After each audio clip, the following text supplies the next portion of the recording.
ujian, musibah, dan juga azab. Lalu bagaimana kita memetik hikmah daripada musibah yang kita alami. Nah pemirsa, di segmen ketiga nanti kita akan perdalam materi yang sangat menarik ini dalam sesi tanya jawab. Untuk itu tetap bersama kami dalam Damai Indonesiaku yang dipersembahkan oleh Sarung Wadimor, tentu sarung kita.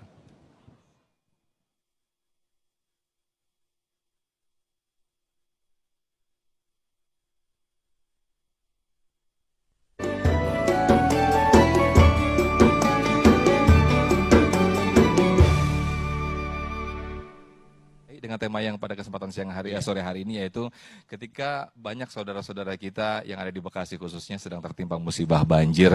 Nah, untuk mengetik hikmah dan juga untuk bersabar. Ini saya tertarik apa yang antum sampaikan tadi. Bersabar bukan hanya diam dan berdoa, namun ada action di situ. Nah, mungkin bisa dijuwentahkan lagi berkaitan dengan tersebut, Yai. Baik, itu kan firman Allah ya. Wa basyiris sabirin. Jadi Allah memberikan kabar gembira bagi orang-orang yang ditimpa musibah, ditimpa bencana. Allah memberikan kabar gembira.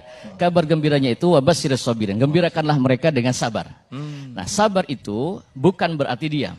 Sabar itu al-khuruj minal masyaqqat. Ada upaya untuk mencari jalan keluar dari masalah-masalah yang kita hadapi. Sabar itu bukan berarti cuma diam, duduk, menyerah, pasrah, tidak. Tapi lagi, ya? Ada upaya untuk mencari jalan keluar dari masalah-masalah yang kita hadapi. Sepelik apapun masalah yang kita hadapi, jikalau kita bersabar dan berusaha untuk mencari jalan keluar dari masalah itu, insya Allah pasti Allah berikan solusi dan jawabannya. Demikian. Namun terkadang apa yang terjadi saat ini mungkin mudah bagi kita ketika kita tidak mengalami musibah secara langsung, ya. Kita mengatakan kepada yang terkena atau tertimpa musibah, sabar, sabar. Tapi mereka nih, yang sedang tertimpa musibah, wah kalian sih enak gitu. Nah, ini bagaimana menyikapi hal-hal ini, Yai? Iya, musibah kebanjiran itu saya pernah mengalami dan mengalami sendiri. Beberapa kitab-kitab saya dan Bupet itu habis semua, ya terbawa banjir. Saat itu di mana, Yai? Di Kembangan, di Al-Wasilah, di pesantren kami di Al-Wasilah. Itu terjadi banjir dan sampai sekarang masih suka banjir. Jadi boleh jadi kita berkata gampang ketika kita berucap sabar, sabar, sabar. Dan itu satu-satunya solusi yang Tuhan berikan. Bahwa watawassaw bil haqqi. Itu di dalam surat Al-Asr itu berwasiat tentang kesabaran dan berwasiat tentang kebenaran, itu yang dianjurkan oleh Tuhan. Watawassaw itu ada ulama juga mengatakan bahwa watawassaw itu bukan hanya berarti saling memberikan nasihat, tetapi saling mencintai. Maka Ramadan ini adalah salah satu ibadah yang kita ditarbiyah oleh Allah Subhanahu wa taala juga untuk memunculkan rasa dan sifat sosial kita.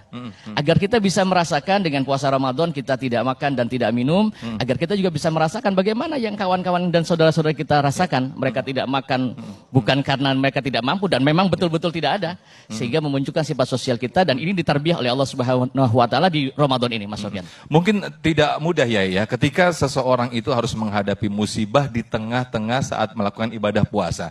Bagi kita yang tidak terkena musibah mungkin aman begitu menjalankan ibadah puasa dengan tenang. Namun ini mungkin sedikit motivasi dari Kiai Wahab bagaimana saudara-saudara kita di Bekasi yang sedang mengalami musibah namun juga menjalankan puasa. Bagaimana ya motivasinya? Iya, saya beberapa kali diinformasikan oleh kawan-kawan, Pak Kiai ini boleh nggak nih kita kena banjir, boleh nggak puasa? Terserah ente aja itu. Jikalau kamu mau puasa kuat, alhamdulillah. Tidak kuat, ya pun tidak masalah. Kalau memang kita harus tidak berpuasa, tetapi nanti diqodho, wajib membayar qodho. Mas Sofyan begini, bahwa Rasulullah Muhammad SAW, boleh ke tengah sedikit, Rasulullah Muhammad SAW itu pun diberikan ujian oleh Allah terberat di bulan Ramadan. Tahun Hijriah kedua, Rasulullah Muhammad mendapatkan perintah untuk melakukan ibadah puasa Ramadan. Ramadan pertama setelah 15 tahun, Rasulullah Muhammad diangkat menjadi Rasul di Mekah 13 tahun, baru sampai di Madinah 2 tahun, turun perintah puasa Ramadan. Tidak selama melakukan ibadah puasa Ramadan, turun lagi perintah dari Allah, berjihad. Saat sehingga itu terjadi perang Badar. Tanggal 17 17 Ramadan terjadi peperangan Badar. Nah, hikmah apa yang kita bisa ambil ketika di bulan Ramadan kita diberikan ujian oleh Allah? Kita ibaratkan sajalah. Mudah-mudahan ujian ini mampu membersihkan dosa-dosa kita dan tentunya lebih meningkatkan lagi keimanan dan ibadah kita kepada Allah Subhanahu wa taala. Demikian. Amin amin ya rabbal alamin. Ini teman-teman dari anak-anak band, ada yang mohon maaf, ada yang saudara-saudaranya tertimpa musibah termasuk terkena banjir di Bekasi mungkin? Oke, mudah-mudahan teman-teman semua saudara-saudara diberikan kesabaran ya. Baik, Ini nanti kita akan sesaat lagi kita akan dengarkan tausiah dari guru kita Ustaz Solmed berkaitan dengan subtemanya yaitu membedakan bagaimana ujian, musibah dan juga azab. Selengkapnya akan disampaikan oleh guru kita Ustaz Solmed. Selamat menyaksikan.